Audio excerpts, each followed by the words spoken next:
Yeah, it does sound like an interesting idea.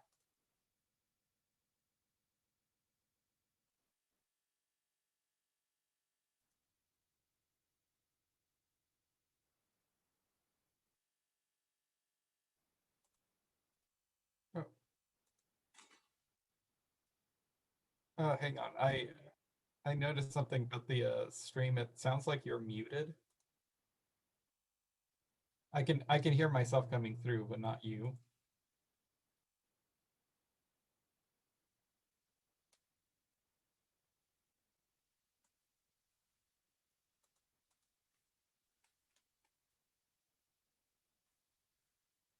Hello. Now we're going. We're going places. Sorry again. Hi everybody. Welcome to the podcast. A little technical problem there. I didn't double check. Yep. I didn't double check with the Nvidia, and they said no. You got to turn this on first. Because it's not defaulted to my mic. And we are going to be talking about an idea I had. I feel like I'm repeating myself because I did. You can see me moving my mouth parts earlier on with no sound.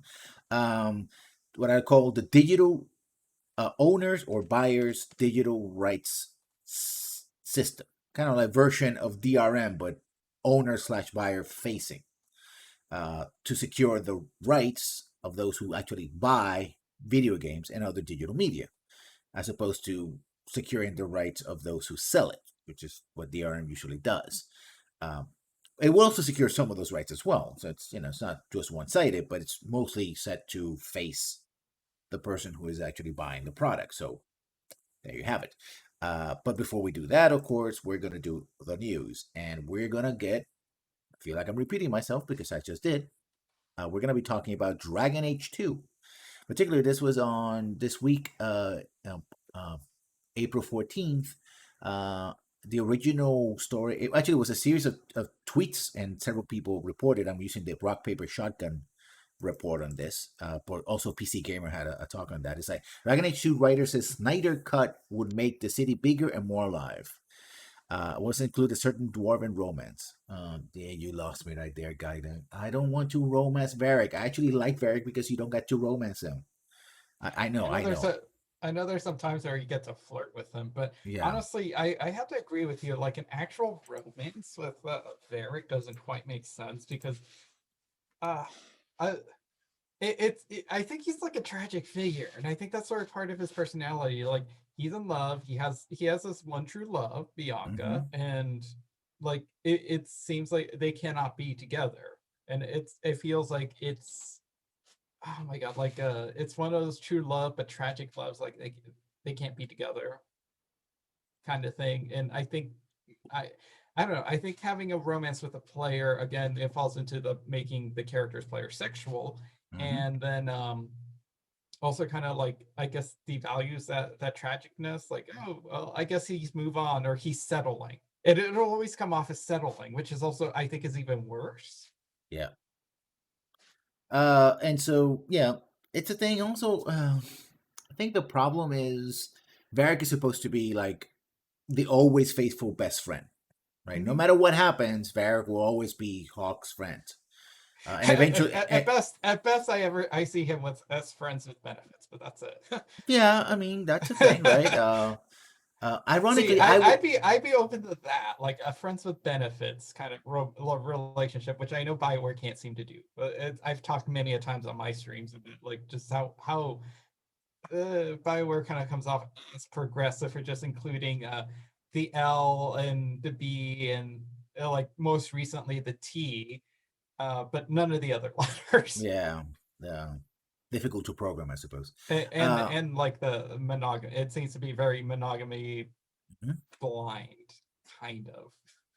I actually would see Varric be more romance post Inquisition, post their storyline, Mhm. right? That might be a thing.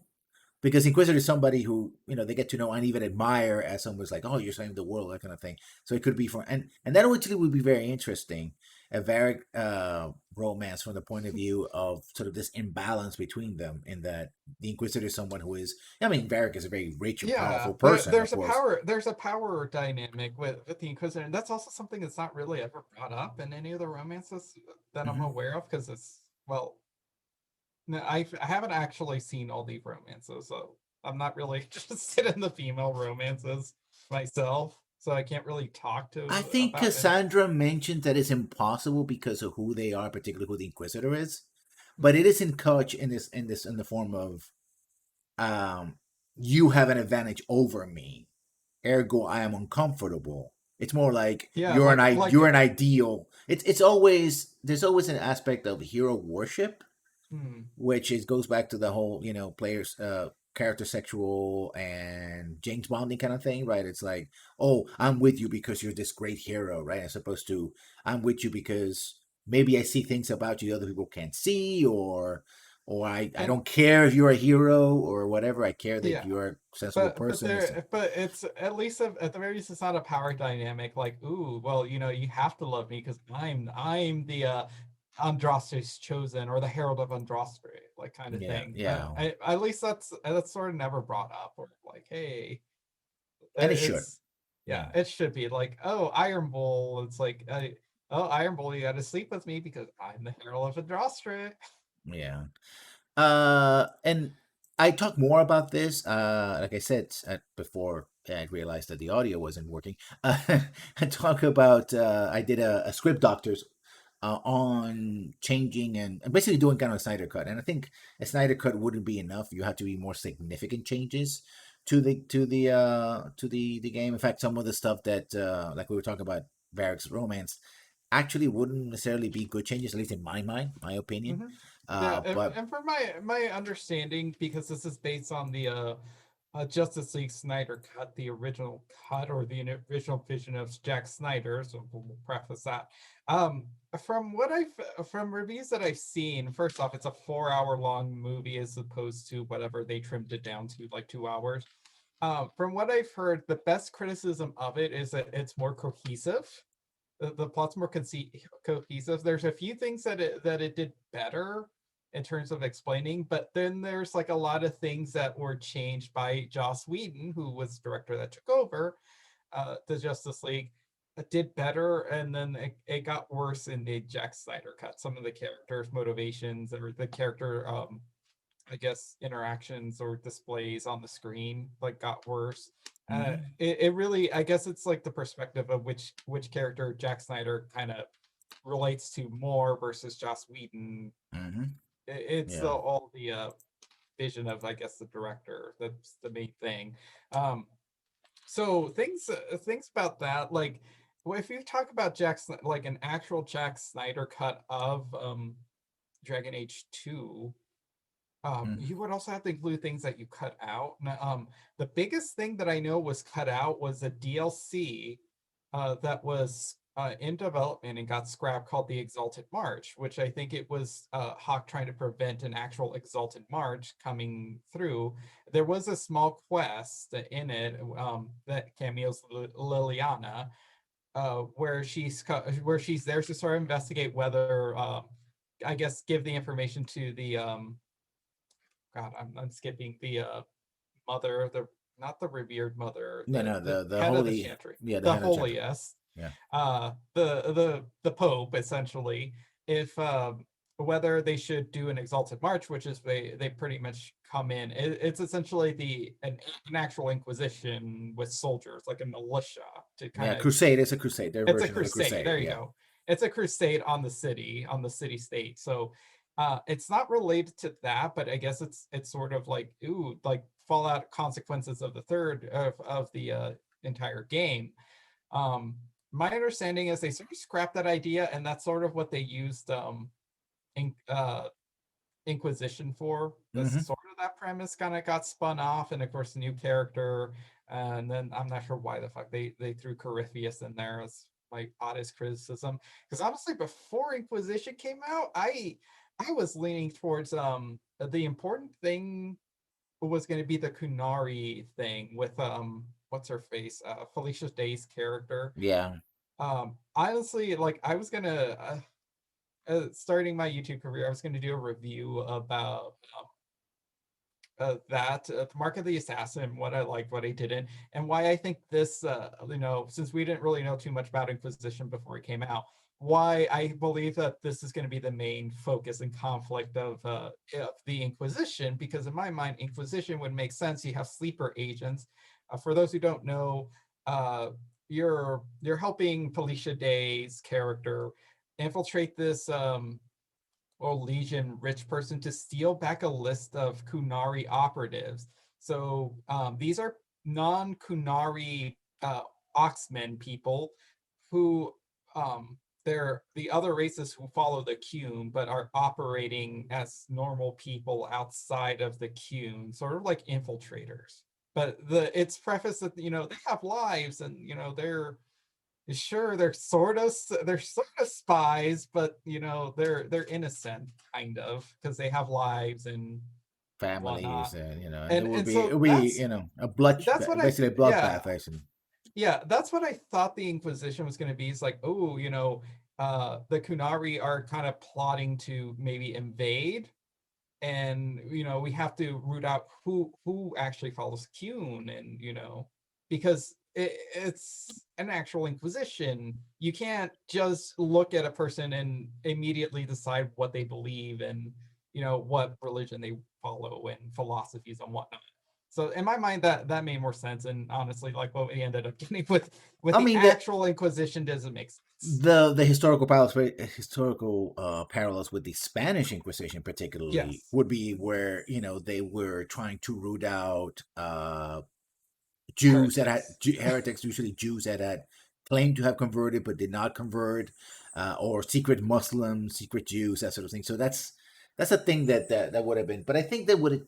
I mean, it makes perfect sense from a narrative perspective. I'm not knocking it out, but I think from a gameplay perspective, the Yeah. going around killing monsters It and would, fighting things, yeah, and yeah, potential killing innocent people, Bioware. But honestly, again, first progressive Bioware is they wouldn't touch no. that. They I wouldn't make a game that. My thought was that there was going to be a continuation of what happened at the end of the DLC with, well, at the end of Origin, which was, hey, you Yeah, have this baby dragon spirit thing, and it's going to come back, and it's in the Inquisition, but it's like a side quest that just like, yeah, okay, yeah, we dealt with it, and moves on. I guess he might come back in Dragon Age 4, maybe Dragon Age 5 if there is a 4 or yeah, 5.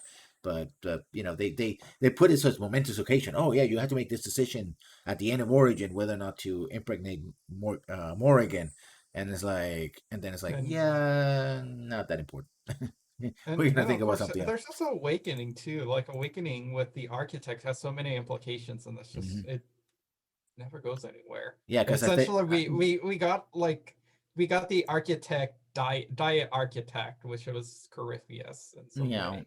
I think what they tried to do, they basically said, we're not going to deal more anymore with the wardens, and so almost anything that had to do with the wardens was shut to the And side. But then they brought it back in well, Inquisition the without really being the wardens. Yeah, it's confusing. the thing is too is because it's a choice because what if you didn't get Morgan pregnant, and Hmm. then of course what if you killed the architect? Hmm. Yeah, Oh well, that story gets online and you can only retcon so much. Like Dragon Age is very infamous for doing with certain characters yeah, that you kill off and they just magically spring back to life. yeah. Oh, I was mostly dead. I'm fine. I don't care if you chop my head off. I'm fine. So continue on. I think also the idea of a Snyder's Cut from a movie perspective. You work over there. We're here. And like I said, I made a script doctors out of it, and it would require some major changes, including that idea of a war against other city states and the like. So you might want to check that out when it's posted this week on the YouTube channel, or you can still find it here on the The VODs, Guider cut, the really, Guider is what Cut. they Yeah. call it. So next up, this is very interesting news that I think you posted on the Discord. Epic is losing hundreds of millions as it battles to gain market share from Steam. This is over from IGN by Adam Bankrust over at the 10th of April, so this week. Epic is set to lose at least $330 million US in its battle to gain market share from Steam, mainly due to its offering exclusive games and free titles to the Epic Game Store. As reported by PC Gamer, Epic's legal fight with Apple has given us insight into how much Epic is spending to build up the Epic Game Store, including that committed over $444 million to exclusivity deals in 2020 alone. The money has spent minimum guarantees to games are exclusive for Epic Games Store for a year. Since these games will appear on Steam, Epic is offering these guarantees as advances to publishers, whether or not their games sell enough to cover it. For example, Epic Game paid 505 games, not 505, $10.45 million US for Control exclusivity English hard, back in 2019. Epic confirmed the players spent 700 million on the Epic Game Store in 2020, but these third-party games only accounted for 265 million of that total. This reveals that Epic, I won't say the Epic, has yet to earn back the 444 million in advances to the third-party publishers. Even though some of these deals are shooting for games in the future, Apple claims that it's going to lose at least 330 million in unrecouped costs for minimum guarantee alone, if 2019 deals are thrown in as well. Apple projections, which can be seen here, hint that when factoring exclusives and all other expenses, the Epic Games Store may lose somewhere below $600 million in total by the end of 2021. It also suggests the Epic Games Store will not be profitable until 2027.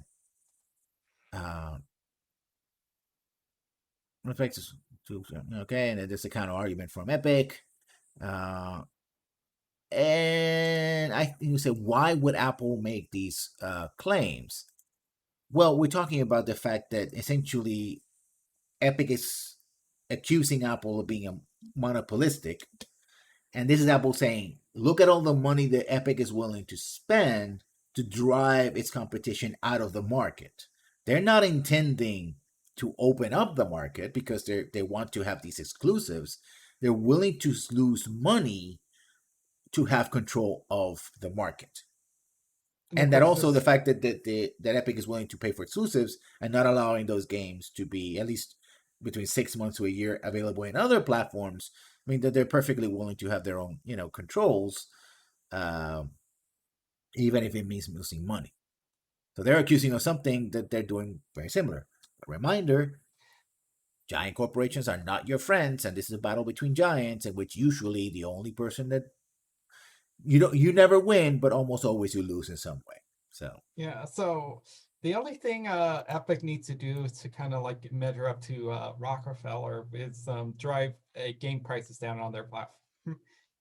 I mean, you actually that would be such a win for them if they did that. But of course, I think it would probably break some sort of antitrust thing, maybe, or I don't know what you would call that. Is that antitrust, like, are trying to create a monopoly? Yeah, antitrust and anti-monopoly laws. Yeah.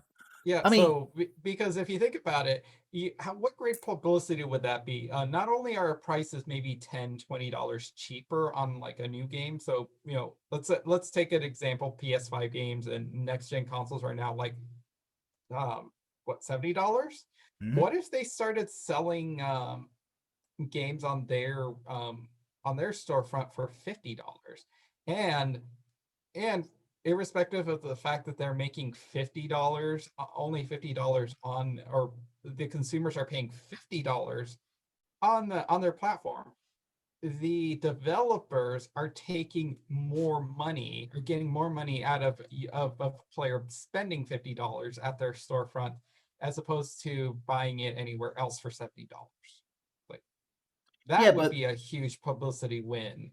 It would be, but it's clear that that's not what's happening, because essentially what Epic is doing is guaranteeing a success of the game, regardless of whether it sells or not. In fact, these games they're exclusives to Epic, and they're not really selling enough to make up for what's happening. Yeah. So the argument is that essentially, regardless of whether Epic lowers or raises prices, they're not really interested in the long term and creating a competitive market.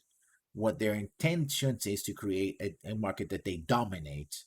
And at which point, well, that's what I mean. Like, if they start doing that to drive, I mean, I think if they did that move, that would probably drive other people quicker, because not only are they, I wouldn't see it as them getting money, because the point is of driving the prices down is that they're taking even more of a hit in terms of profit. Oh, of course, if the consumer spends less money and gives more money to the developers, but it draws business away from these other platforms. That would work if That's the point.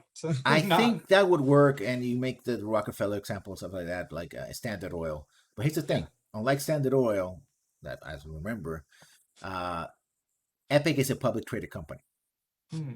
and I don't think the investors, especially Chinese investors like Tencent, would put up with that. Ah.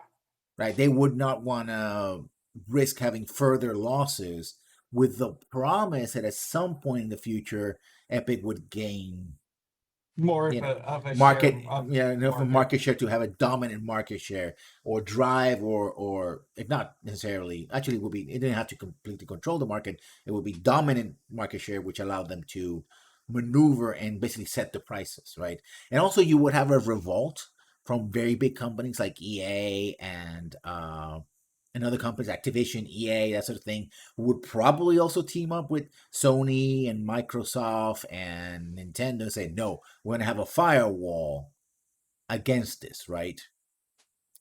And so, And yeah, even if they get more money out of it, and remember that it's companies like Tencent also have, they have investments in multiple companies. So that means that even games that are not exclusive to Epic, they have an investment on, sometimes as much as 20%, in some cases even 50%. So they do have at times controlling shares or close to it, depending how many shares are there and how many voting rights. And it's a company by company example. They would not want those games prices to be dropped lower than their expectations because they would all be, their investments will yeah, suffer, right? They would drive away. People would sell their stock thinking that these companies are not making enough money. They're on a, on loss, and they're going to go to companies like Activision that are actually raising prices because they calculate very simply that the higher the prices, the more the profit for the company and for them. So yeah, it would make for some fireworks, but I don't think Epic is in the yeah. position I that say don't. Standard Oil. Because for example, Standard Oil would do, they would make deals with, things like railroads, and they would buy people out, right? They would have a situation where the railroads would give them preferential treatment, so they would charge less for transporting their goods, that sort of thing. Of course, bribe politicians and the like. So, I mean, yeah, I don't think Epic is in that position as of yet, and I wouldn't trust any company to be in that position anywhere near that close position. So there's that. It also shows, I think, that also a window into why Steam hasn't panicked. We were talking about last year a lot of like why Steam hasn't reacted to this, why Steam is clear. My guess is that Steam has their own numbers and their own analysis. They have over a decade of analysis. They look at the numbers, they go like, yeah, this is costing them tens of millions, hundreds of millions of dollars. Let them, if they want to risk it, fine. We'll adjust as it happens, so we don't have to jump into anything like here. We'll eventually Yeah, get those games anyway. And in order for Epic to really be competitive, and this is something we haven't mentioned before, they would literally have exclusivity deals at the level of Sony or Microsoft, like the hundreds of titles, yeah, right? Thousands of titles, in order for them to really be, it's like literally have an entire month or two where the top 10 or 20 or even 50 titles that would be going to Steam simply don't go to Steam because they have to go to Epic. Then and there, but that would, at these prices, it would cost Epic billions of dollars to do that. And even if it's a multi-billion-dollar company, I don't think they want to risk that. yeah. So, And of course, this also goes into maybe why other reasons why Steam does not want to get involved, because they're avoiding like hell getting involved in this, because that mm, means that their finances and stuff have become, public record, and oh look, trade secrets, or all this knowledge that they're sitting on, they definitely don't want to give up. mhm. This I found very interesting. This is from PC Gamer from 2 days ago by Natalie Clayton. Skyrim mod turned standalone mystery, The Forgotten City, arrives this summer. The gold-plated time traveler was previously meant to arrive last winter. Time-traveling murder mystery, The Forgotten City, will now begin its temporal investigation this summer. A standalone adaptation of the award-winning Skyrim mod of the same name, which I never played. Actually, this is the first time I heard about it. The Forgotten City retains the same setup, relieve the final day of the utopian underground society, and untangle the events that led to its inhabitants becoming solid golden statues, and if you're smart enough, potentially prevent them entirely. Going standalone means swapping Tamriel for Ancient Rome, but also means giving the original mod script, which won an Australian Writers Guild Award in 2016, more room to breathe, no longer tied down by mountains of Elder Scrolls lore. So, modders doing good as indie developers. Well, we'll see. If you're interested in a murder mystery, time traveling murder mystery, I suppose. There it is. Talking about Yeah, games, and people still making content for Skyrim. yeah, because yeah.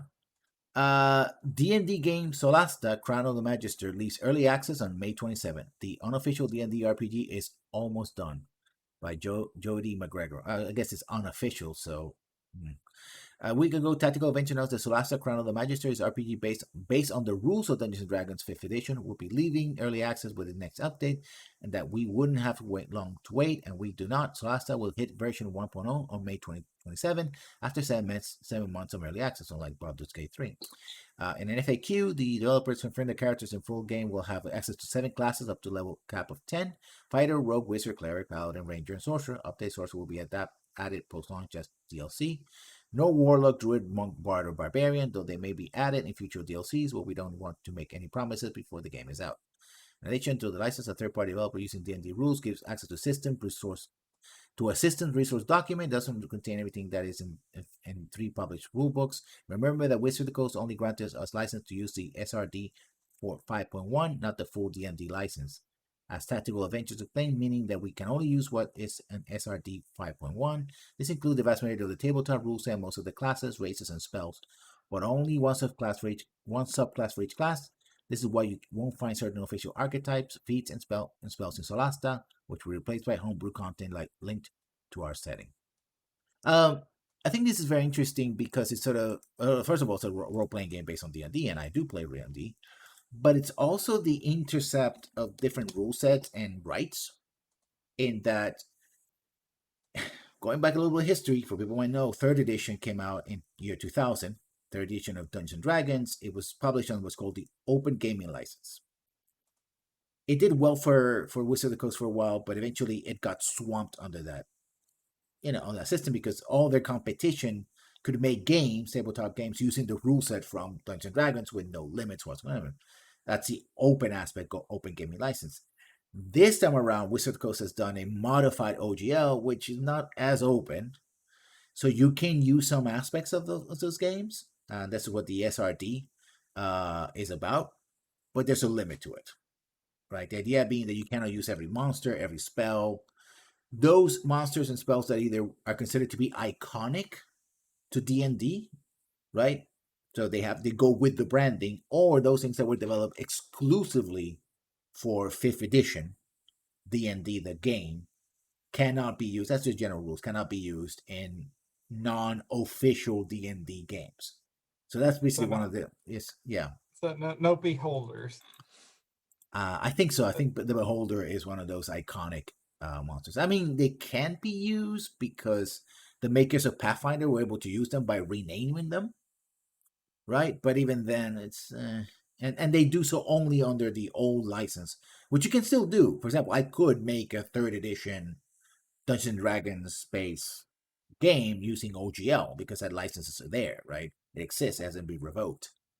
Nor can it actually, considering how OGL was structured. But I cannot use the new OGL unless I use specific, rule set. So I might give it it's a D&D game. I might just give it a view, just see how it goes. Also depends on the price point as well. So, I was looking for another game because I sort of gave up on Yakuza. I was like, I don't know. After seeing after seeing 6, after seeing what happens in 6, I'm like, I don't think I want to play this anymore. I might pick it up in the future, but I also felt that the games were actually growing weaker after the remakes. Like the Kiwami, after we left Kiwami behind, the games, especially mechanically, feel weaker because they're using the original mechanics as opposed to the reinvented Dragon engine. If they had done all of the games with the Dragon engine, that would be cool, but it seems that that's not the case. Yeah, they switched between the Dragon engine and then a different engine Like, Well, the original engines. They just mm, revamped the games, but they didn't actually change the engine, so you're playing like the original. Which, if you like those, were great. But if you get used to the Dragon engine with all the bells and whistles in it, it's like, yeah, talking. Yeah, go ahead. yeah, and I'm looking at the that Forgotten City because the thing that I thought was interesting, oh, so did they license the Creation engine or did they go with another engine? Just because out of like my like curiosity about engines and developers, it looks like they license the Unreal. Yeah. That's an interesting story Well, though. Unreal has a thing that it's free depending on what are you developing on Unreal. They have Mhm. a free license, but it's not for everything, right? So it depends what you're doing. Uh, um, and now talking about Epic. Epic is giving away 5 games this week by Andy Shaw 3 days ago. And most of them are actually very good. So people who want to, before before the investors try to choke Epic to death and stop giving away stuff, you can get 5 new games: Deponia, The Complete Journey, Kent Follett's The Pillars of Earth, the first 3, which are the 3 that they mentioned, and there are 2 other games that they thought that were not that good. So go check them out. See what happens. See what happens, man. Get your free game on before they're gone. I got a couple of free games from it. I think that's one of the reasons why I keep the Epic Engine client around, client. because I did a couple of games that I bought. Now this is interesting. I think we were from last week, but this is a follow up to that. It's Square Enix shuts down rumors that it's up for sale by Nathan Clayton 2 days ago. The Japanese publisher steps in to say it's not looking for a buyer. Square Enix has denied reports that it's selling itself off, not that it has, nor that has received any acquisition offers. The Japanese publisher clarified today. This week, Bloomberg Japan reported that several interested parties were interested in snapping up the JRPG maker, citing 2 bank officials familiar with the situation. News of the acquisition seems solid enough that Square Enix stock rose 13.8% on the Tokyo Stock Exchange earlier today. A few hours later, Square shot those rumors down with an official statement: no, the Final Fantasy company isn't for sale, and nobody approached it with an offer. Uh, Probably what happened is that it was preliminary talk, right, and some movements, and Square Enix decided, you know what, we're not ready to make that official at all. And that's what really happened. It's not that they cannot happen. It may still happen. Uh, but there's that. That's I don't know. That's just odd. I don't think we covered that story too. I don't remember that that we talked about rumors of them potentially getting bought out. I think we saw it last week, but didn't talk about it. Or at least I saw it, but didn't talk about it. So, um, this is for the PS5 owners out there. News: Kotaku added notice last Wednesday at 5 p.m. Sony quietly asked HDMI link option to PS5, but it's kind of a bust. Today, Sony released an update to the PlayStation, adding, among other things, support for external storage of PS5 games. But, as reported by The Verge, Sony quietly snuck in a handful of bonus features in the update, including the ability to automatically deactivate HDR, plus a new suite of customization options bundled on the HDMI link. In the most basic sense, HDMI link pairs your PS5 power state to your TV's power state. Turn one on, the other turns on. Kind of. HDMI link is split among 2 different functions. Power off link: if you turn off your TV, your PS5 will go into rest mode. And one touch play: if you turn on your PS5, your TV will turn on and automatically switch the input to your PS5. You'll find both of these by heading to your settings, opening the system menu, and navigating HDMI submenu. Particularly, the option one touch plays is a godsend. That's according to the writer. Think about it: you play video games, you likely have multiple machines hooked up to your TV. Consider all the time you spend tumbling through the various inputs looking for the console you want, in this case your PS5. With one touch play, you need to remember which input your console is on, and you'll reap some energy saving benefits to boot. Too bad it doesn't appear to always work. And the article says that apparently it sometimes works and sometimes doesn't. The catch: today's update also grants PS5 owners an existing ability to store PS5 games on external USB device. Following the update, under your games and apps tab menu, you should see a separate column labeled "Move PS5 Games." transferring those games to an external device works exactly how it does with the PS4 games. Just check off the ones you want to move and click the move button. The catch is you can't play those games while they're stored externally. PS5 games requires a system built-in solid state drive to run. If you want to play a PS5 game on PS5, you'll still have to move it back to your console internal storage, as the system will tell you in pop-up notification, moving games from for those with lightning fast internet or cable stable wire connections, this feature might not sound like much, but true boom for those with iffy connections on data caps, which we'll be talking about some of that when we talk about the buyer's rights system that I'm thinking about, which is moving games and sharing and all that. Um, so there's that. But it's links to what we're going to be talking about later on, and should put you in the mood to think about that. We got a ton more news. Report: Amazon cancels Lord of the Rings MMO by Riley McLeod. Amazon canceled the in-developable Lord of the Rings MMO, and first announced in 2019. Bloomberg reported today. The MMO was being developed by Amazon, Chinese company Leyou Technologies Holdings Limited, which was purchased by Tencent in December 2020. Sources told Bloomberg contract dispute between Amazon and Tencent have caused the game to be canceled. Wow, Amazon, you're not doing very hot, are you? Yeah, Amazon's just knocking it out of the park. Yeah, between Stadia over Google and then Amazon Games, they're not doing. The two big tech companies can't simply to break into video games for some reason. No. Now this is an interesting story. Go ahead. Go ahead. That HDMI thing just got me thinking, because first off, why wasn't this option available at launch? And second, so I have this enabled on my PS4, and it so for my television, my 4K television, I usually have it hooked up. So sometimes it'll turn on correctly, but then sometimes it doesn't. Like the PS3 will turn, or the PS4 will turn on the television, but the television doesn't see the PlayStation. It won't display anything. It just doesn't think there's an input to it, but it did turn it on, and vice versa. Sometimes I'll turn on the TV, it'll turn on the PlayStation 4. They don't see each other. I always thought it was my television, but now I'm wondering, maybe it is the PlayStation 4 if they can't get this right for the PS5. Yeah, my guess is the language. They're not speaking to each other. Yeah, could be a handoff situation where there's a handshake Like, that hey, doesn't happen. If you want this to work right, get a Sony but this or whatever the hell they call their really fancy smancy television line that's really expensive. Buy one, it'll work perfectly on a Sony television, but not any of these other televisions. I mean, they may have tested it on that one and not at all. So if they only tested on that, then whoopsie daisy. Continue on. This one is very interesting. Troll makes up Path of Exile ban over accessibility is asshole. Okay, this is Kotaku. Riley McLeod. This week, a supposed player claimed to have been banned from action RPG Path of Exile using a macro to make the game accessible. All those players and accessibility activities took up their cause. Now it appears the whole thing was a troll. My professional journalistic. What the hell? PC Gamer has an in-depth rundown situation. In a now deleted post on the legal advice Reddit, a user calling themselves something. I'm not gonna try to mention that.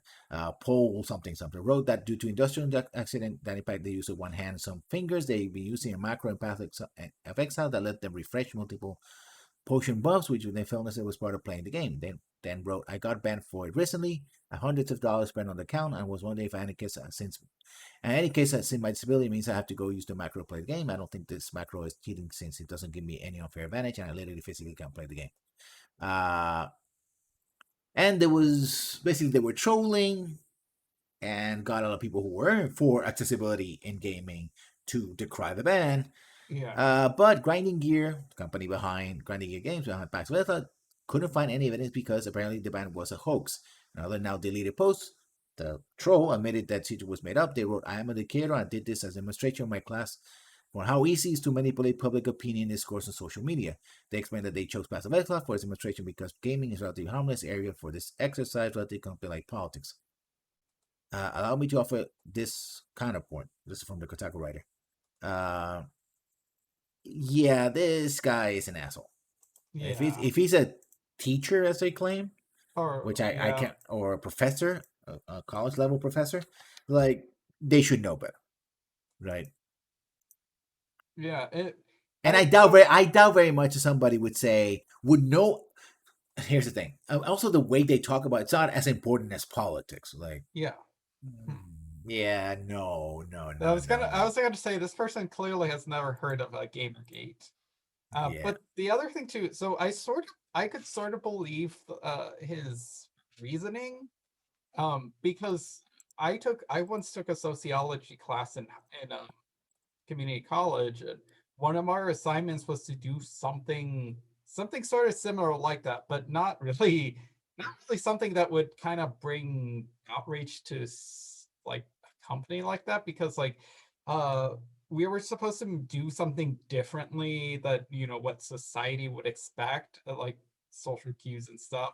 Like one example he did was like express was like go see how people will react to you going through a drive-through but driving in reverse, which sounds kind of like a pain, honestly. But like, you're technically not doing anything right. You're going through the drive-through just fine. You're just not doing it the way people expect it to, and driving forward. Um, Well, and so and sort of unless you cause an accident or something. 'Cause yeah. I So can see sort that of going. Yeah. yeah. So sort of see it, and write an essay on like how people reacted to that. Mm. I ended up for that thing, since I was taking this community college class while I was in high school, so I went dressed up like a mime. Well, I had like the face pans mine and didn't talk at all. Mhm. I don't even remember what the hell I wrote about it, but it freaked people out. Yeah, I mean that's nice. That's control environment, and you're not doing damage. But Yeah, but the see, this is actually a hot button issue within the gaming community, and it does have political ramifications. So saying that doesn't have it's like politics. It just sounds like somebody who was covering their butt, basically. This is not the kind of language that most professors that I know of would use. So there's a bunch of other news, but I want to have time to because we have to do things after the podcast to talk about the subject at hand. So we're just going to end up with a lighter note, I guess. Big Bowser penis has been removed from Patreon by Luke Plunkett. Aqua Arcade is a 3D modeler who specializes in adult props for NS and No Safe for Work source filmmaker clips. Earlier this week, one of his creations, a large veiny deck intended to use with Bowser movies, had to be removed from Patreon after a takedown notice was issued against it. At the Daily Dot reported, a model called Bowser Standalone Prop had to be removed after a copyright claim was made by a party claiming to be of Nintendo America. Whether it was actually Nintendo of America or just someone fucking running is unknown. I'm quoting from the article. But the fact remains that since the notice was issued, Patreon has had to ask them to take it down. And there's some graphic representation of the penis model. It's not gone, of course. If any model has to be removed from Patreon, they can simply re-upload it somewhere else. Somewhere Nintendo lawyers, if it really was them, will need to go laboriously in covering it all over again. Shame. The spike balls were a nice touch. Okay. yeah. So I That feel by the like way, that was my cis heterosexual sexual self going like, okay, but then realizing that some people actually like spiky balls, I guess. So yeah. yeah. So I feel like I've seen this model before, something similar used on Bowser models and porn and stuff. I guess it's an uh, interesting take, but well, it sure. is a model that is designed for people to Yeah. borrow and use in their own animations, right? Yeah, Uh, I've seen something similar to it, not so much penis shape, but like I've seen like the balls be spit too. yeah. Which I think So is like, oh, okay, that's a thing. Um, yeah, and you're talking to like a sorry filmmaker, video game porn connoisseur. Uh, but yeah, so uh, that second, it's like I feel like we've covered this before. If this was actually Nintendo doing a takedown, which I could sort of see them do. I Uh, think they did one for or it was mentioned something about Mario actually being in the buff and people actually being able to see their mushroom, and there being other takedowns or suggestions like please don't mod our games to have sex Yeah, or nudity, and of course etc. the biggest one being Overwatch. When I think Overwatch first came out, that they was it Blizzard, Activision Blizzard was sort of like, yeah, stop ripping our character models making porn apps.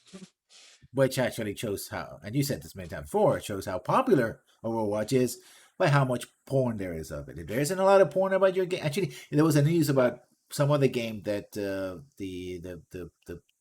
was well I Randy think, Randy yeah, Pitchford it was. was made a claim, and I think that Like, we found tons of porn about oh one of his yeah, our games. game's popular too because look at all the like all the Rule 34 people are totally not making And of of course, our. then that kind of backfired when there was a claim that one person that used to work for Andy Pitchford, I think one of his lawyers, in fact, found a USB full of Yeah, porn, possibly underage porn. So yeah, yeah, yeah. The whole thing. I think Randy Pitchford was pretty much like, oh, I think like, look, you can make porn, like essentially like, oh, play our hero shooters. You could totally just rip the characters, make porn of us. It's like free advertising right there. Give us our yeah. money. I can't even remember what game it was. It's either Paragon or uh there's another one too, Battleborn. It's one of the two. There's so many stupid hero shooters. I confuse the two. I can't Yeah. even tell you which one he was talking about. I think it's Paragon. Mhm. Uh, but it's like, yeah, like make porn of us, please like us. It's Yeah. Chappelman's. I need to come up with an official formula for that. But like Chappelman's like hypothesis of popularity is equivalent to how much fan art or Rule 34 of your franchise there is out there. Porn popularity based Yeah. on Rule 34 porn. Yeah. Yeah, there's a ratio. If there's so much Yeah. porn of it, it means it's really popular. If there isn't so much, Yeah, it's not plastered all over Reddit and 4chan and 8chan, then you're not that popular. Well, let's get to the point that we're trying to do because we have a couple of minutes left. When I was driving Friday back where I was doing, I was going to the bank and doing all things, and I was driving home, I was like, huh, what if a company, and we're going to create a mythical company for this, and we're going to call it Red Tiger. Yes, I thought about this a lot, so even had the name of the company. Let's say that they offer buyers, players, gamers, when they download their product, they offer a system that we're going to be calling the uh I'm going to go for, you can also be called buyers, but I'm going to owners digital rights management system. Essentially, it's a piece of software that comes with their games. It could be downloaded separately, it could be come from with embedded in their games, similar to DRM, but the first thing is first. All the options are opt-in, with also having a retroactively opt-out. If you don't like it, you can, you know, take it, including the fact that you don't want to install this piece of software, right? It could be a software that is embedded in the game, or it could be a form of client, because there's some features that would be online for your benefit if you want them. And it could do a bunch of things. First of all, um, it would always have an introductory little video explaining ownership. So that tells you, what rights the seller, which is the publisher or developer, if the developer self-publish, um, retains, such as the idea that you cannot freely copy this game and sell copies as they were your own, right? Piracy, anti-piracy. Um, and all the other rights that you have, including being able to install multiple machines, be able to share digitally, and also be able to copy it, make a backup. Like we're talking about PlayStation 5, you can transfer your copy to solid state hard drive or a USB device, or or recording in a Blu-ray, probably like 3 or 4 or 5 Blu-rays by this state, the size of games. But you could do that. Even you could even have the ask the company to give you a solid state or hardware, copy of it. It's like, hey, what do you offer? Hey, we'll offer a DVD, not DVD, but Blu-ray version. We offer a USB version, and you can buy it for, say, shipping and handling plus a couple of dollars extra, if you can prove. All of it would be based on a key.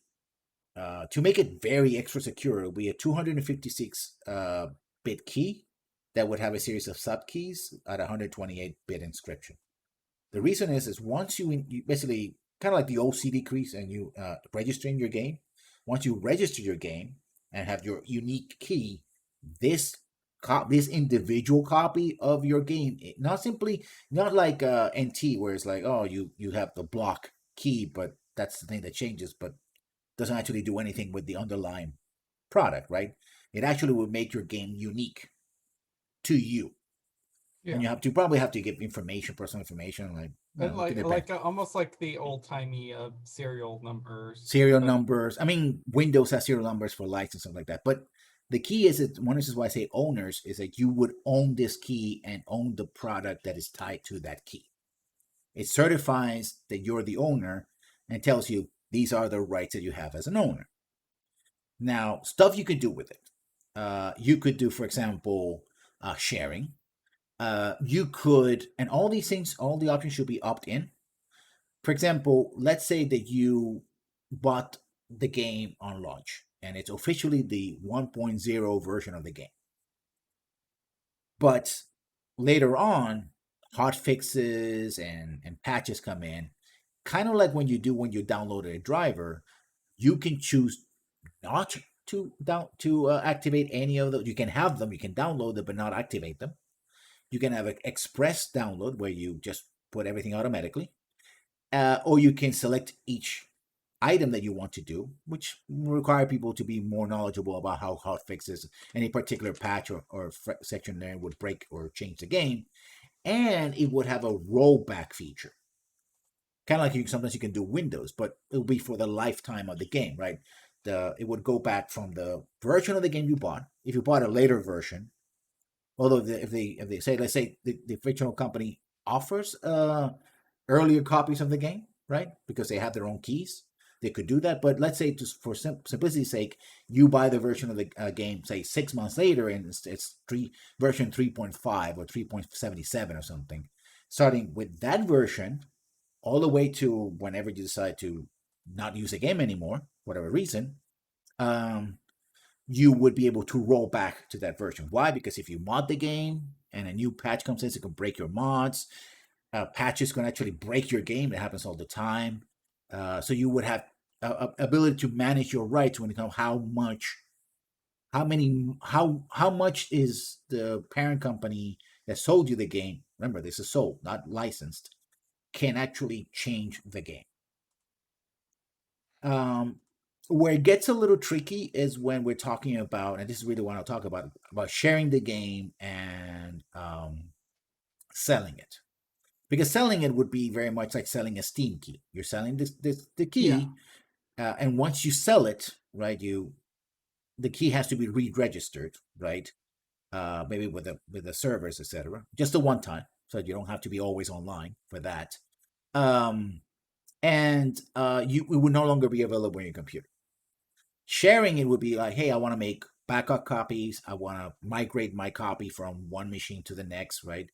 You would have to make some kind of tie-in. Some like Windows sometimes does it with the chipset, or it does it to the hard drive, or you even have processor another file. In fact, one of the things you can do is you can have a sub key, like the primary key will be 256 encryption. The borrow key or transfer key would be, well, actually, transfer key would just be the same, but a borrow key would be at 128. And you, as someone who's lending the game, would be able to limit, kind of like what Microsoft was trying to do when the Xbox One came out. Yeah, the original concept with which is original concept actually was good, but it was muddled and allowed too much control on the side of Microsoft. This would be giving you, the owner, control of the product. So that would be a thing that was, hey, I'm gonna, hey, Chapelmon, I bought this game. You wanna play it, right? It's like I can put it. I'm gonna lend it to Chapelmon for 5 days. I don't get to play for 5 days. They get to play for 5 days, and after that 5 days, their sub license, their sub key, just doesn't work anymore, and so, and even have the game erase itself, right? Yeah, so install it and then erases it. It could be itself. like, oh, your borrow time has expired. Either ask lessons learned. If you could borrow it again, or hey, why don't you purchase it? Exactly. And all of this would be opt in and opt out as well, right? What else could you do with it? I think for modding, for game preservation, right? Because sometimes there's an update and it really fundamentally changed the game. The game works, and you just want to go to an earlier version, right? And you want to be able to market. Now, the one caveat I think many companies that do sign on to this is that they would say, okay, fine, we'll give the player 2 options, the owner, DRM or just plain old DRM. Which I think would convince people to go ODRM. And why would you have ODRM? Because it would have some DRM features that would mm, track perhaps, and this is the when things will get iffy, and that's why I will talk about. Uh, if you sell it to other people or you let it borrow it, so to prevent or discourage piracy. Well, they can't really stop it because people would try to crack it anyway, and ideally, if you don't choose the old DRM, there will be no DRM, right? It's all or nothing. And also there's a question if, for example, you have a client. If you do it via client, you always have to be online, even though it's a single player uh, game. Also, another thing about ODRM is that you can also choose what, if anything, the publishing company can actually track. Not simply whether, in many cases, you're not giving a choice. You're simply informed at best that you will be tracked if you're lucky, but you have no choice, and either you It's accept a, it or you it's don't, yeah, right? it's usually hidden in the EULA. Again, that's one reason why we have like a little short animated film, no more than 15 minutes explaining it. And once you do it, it's like, yes. In fact, you could even have the choice to say that you never want from a company or across the board say, I don't want ODRM or any DRM, in which case, of course, depends on whether the company will actually sell you the game without it, right? It will be less intrusive. Also, have all these controls means that problems with DRM breaking your game will be less likely because you just got to toggle. It's like, okay, there was this hot patch on this thing, and you would also have opt-in on updates to the ODRM as well, right? And have a little film saying, okay, this is what we changed. But it would make very, very clear in this 5, 10, 15-minute video, animated video saying, these are your rights, these are our rights, this is the reason why we have rights and we want to keep them. These are your rights because you own this product, and these are the things you can do with it, right? And that also helps people to educate people into what real ownership means. I think everybody has a different idea what ownership is. People seem to think it's total, Yeah. and it isn't. But it would certainly be something that we want to touch. In fact, if Epic really wants, I mean, GOG, I think, would be happy to do this. They could do it. I don't know if a lot of people want to cooperate with GOG. Well, GOG already does the free DRM, so they could do it. No problem if they have expertise. So the CD Projekt Red, the old CD Projekt Red would probably jump at the chance. Now, they may not be so happy to do so, but Epic Store could do it as well. Like any game that you buy in our store would come with ODRM, right? Owners digital right management system, right? Where you get to decide what you do, right? And if they have exclusivity, that would make it more attractive to say, Steam, which Steam has its own DRM. And also one of the things about DRM is it will actually prevent having your Steam DRM on top of the game DRM on top of and any other things. Like, no, you have the one singular DRM for this one particular product because it has a key. That key would prevent anybody from modifying your game without your consent. Hmm. Now the question is, would it work, and what are the problems with it? So biggest problems is the storefronts and where you purchase it. So obviously, if I purchase a physical copy, would you, unless it came with like a key, if it's just a disc, then obviously I can put it in my like digital CD case. Mm-hmm. So there's one limitation too. It's like storefront participation. It sounds like it would have to be directly from one specific storefront, unless because I highly doubt that all these storefronts would work well together to like, hey, so and so purchases, this copy of the game now they own it. They definitely probably wouldn't work together to like work with this digital CD case to exchange information, especially because like to their disadvantage would be like, well, you could always just buy it again on our storefront. Because Yeah. I know there's people out there who will buy a game multiple times on different storefronts. I've purchased, a game on PC, then repurchase it on PS3 or on like a console or something, and vice versa. And of I, course the I mean, every one of those would have its own key, right? Every one yeah. will have its own key. I mean, all games have the key because that's how you identify the individual copy that you bought when you download. It's a download key. This key would allow you to do more than just simply say, yes, I bought it from here.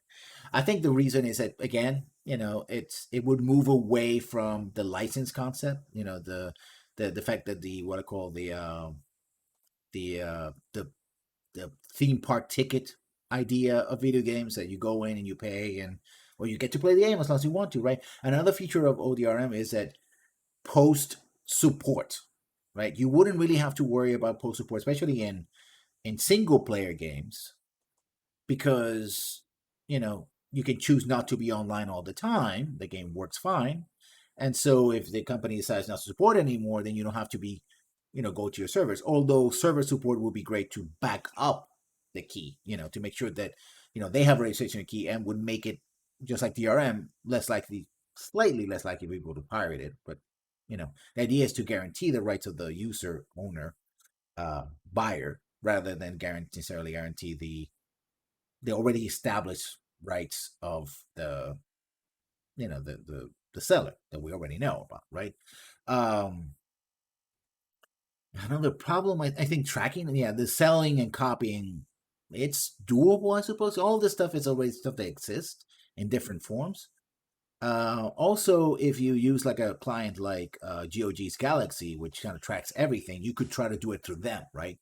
You would still be buying it from Steam, but using it, GOG could add I guess, GOG and Steam would have to agree on that, and I doubt they would, right?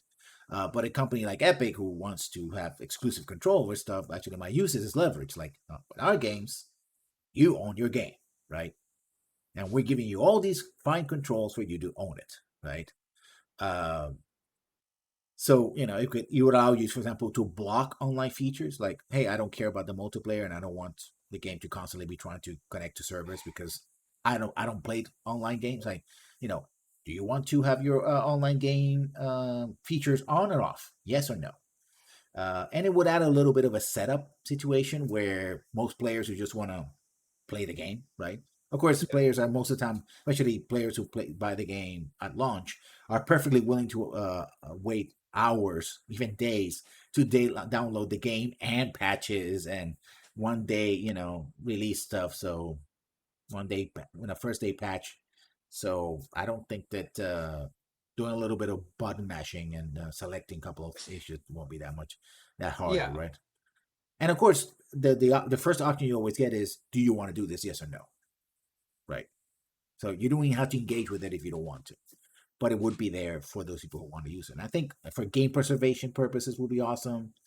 For modders, it would be great because they didn't have to constantly be catching up with the latest version, right? Necessarily.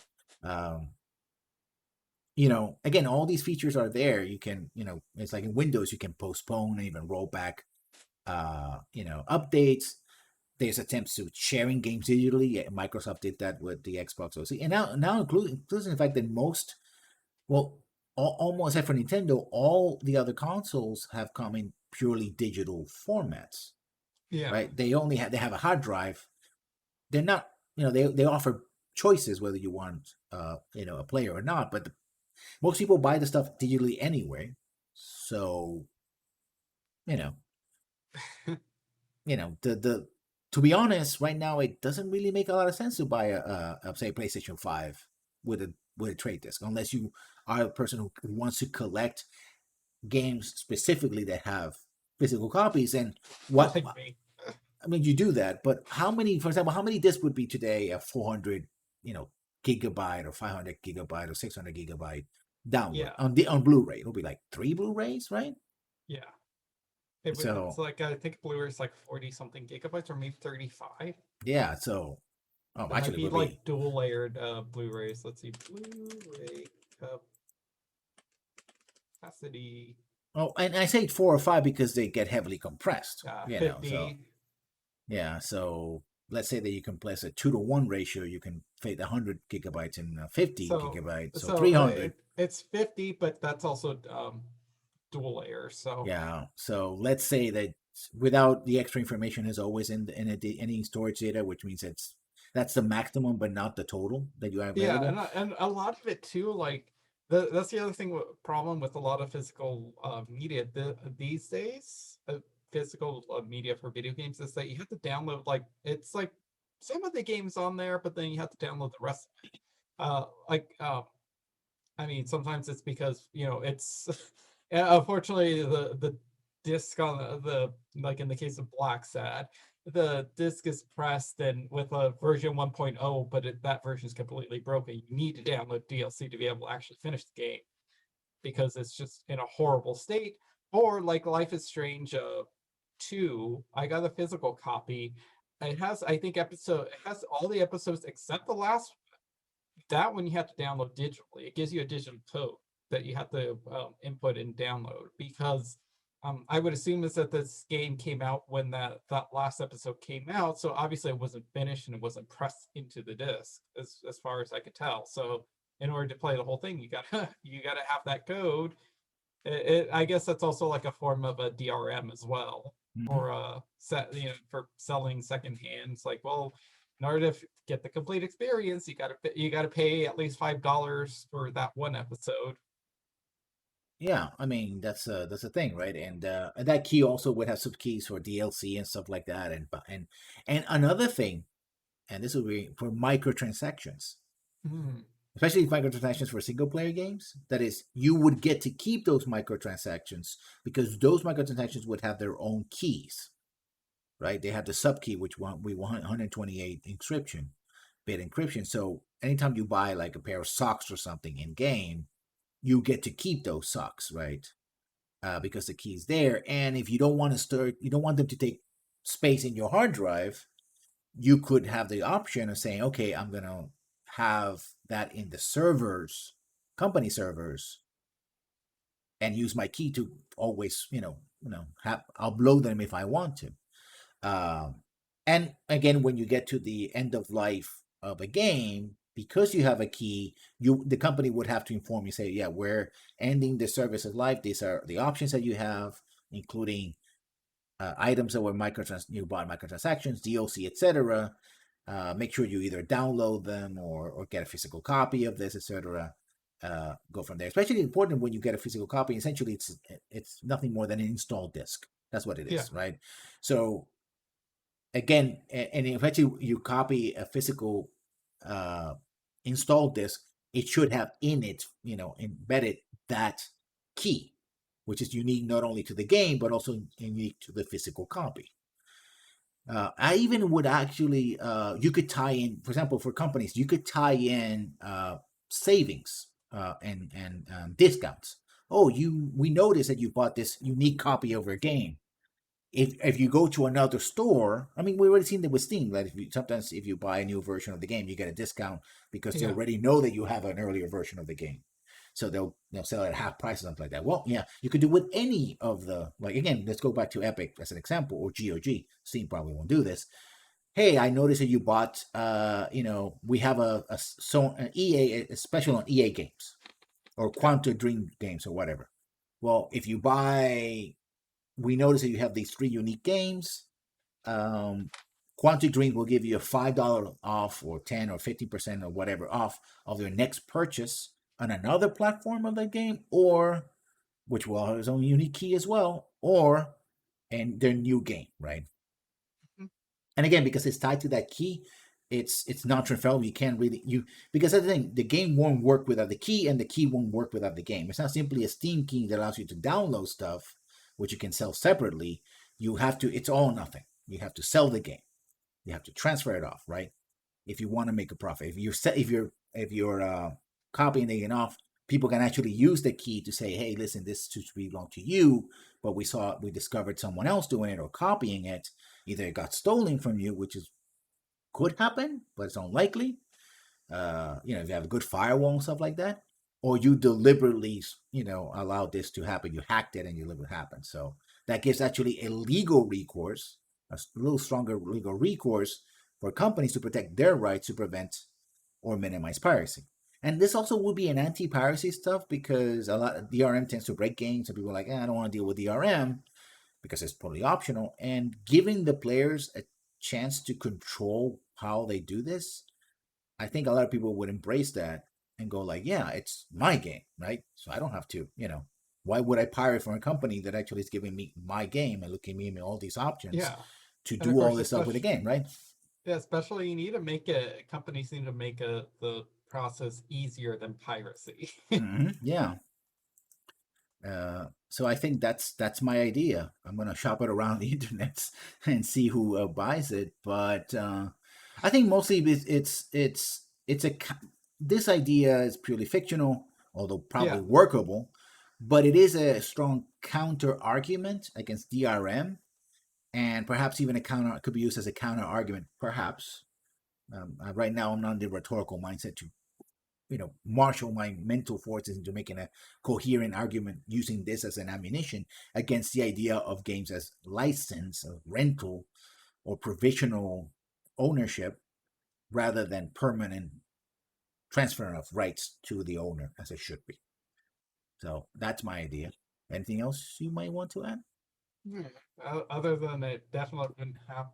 This probably would less likely to happen considering how consumer friendly it is and how very pro consumer it is, unfortunately. And if there's one thing that corporations like is their control over their products, Yep, pretty much. which is unfortunate. Yeah. So that's it for today. Thank you, Chapelmon, for being here as always. Where can we find you in the interwebs? You can find me at Chapomon pretty much everywhere at Chapomon _ on Twitch and Twitter. Most of my content lives over on YouTube. Just search Chapomon and you'll find me. And of course, you can find me here. I'm doing more script doctors and more talks about different video games as well here, as well as my YouTube channel, Lessons Worn. This is also going to go up probably in a few minutes when I just export it. And also, you can find me in a couple of hours over at Ractich channel at 6 o'clock Eastern for more Dungeons and Dragons 5th edition Into the Wild Coast, which I'm running that game with a bunch of great people. And if you want to see some action, we're middle of the fight. So if you want to see good spell slinging and sword fighting, sword clashing, that's the way to go. So it's Raktus, Raktus. Uh, uh, and for role playing action and for just regular gaming and talking about games, you can find me here at Leslie One. And we'll see you when we see you. Bye bye, everybody. Bye.